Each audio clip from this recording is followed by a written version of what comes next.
ঋণের বোঝায় যারা জর্জরিত, বিষ্ণু ইসলাম চমৎকার একটা দোয়া শিখিয়েছেন।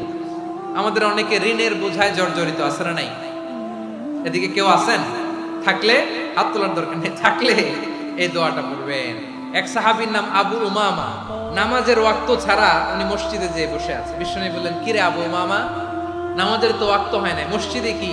সাহাবী বলে, হুমুমুন লাজিমাতনি ওয়া দুয়ুন, নবী গো, ঋণের বোঝায় এমন টেনশনে আছি, ঘরে থাকতে পারলাম না, মসজিদে চলে আসছে। বিষ্ণু বলেন, আমি কি তোমার এমন একটা দোয়া শিখাবো যেটা পড়লে আল্লাহ তাআলা তোমার ঋণের বোঝা হালকা করে দিবে?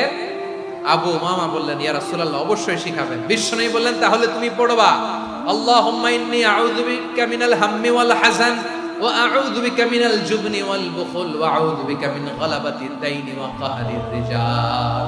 ও আল্লাহ, তোমার কাছ থেকে দুশ্চিন্তা থেকে পানাহ চাই, কৃপণতা, ভীরুতা, অলসতা, কার্পণ্যতা, এই সব কিছু থেকে, মানুষের কঠোরতা, আমার উপর মানুষের আধিপত্য এবং ঋণের বোঝা থেকে পানাহ চাই।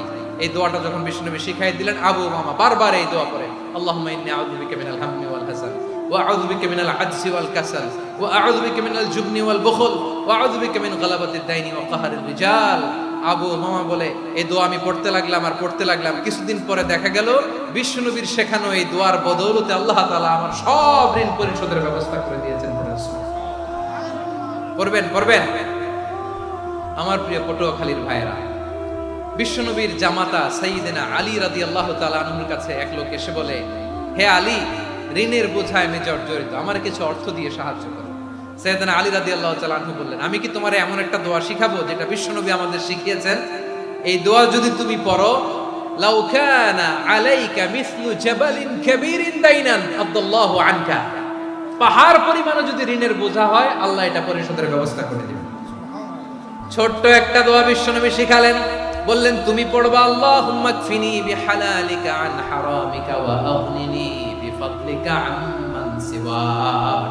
মুখস্থ আছে? হ্যাঁ, আছে।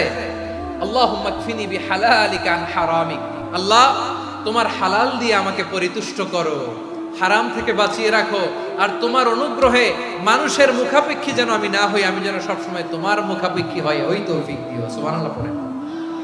এই দোয়া বেশি বেশি পড়লে ঋণের বোঝা হালকা করে দিবে কে?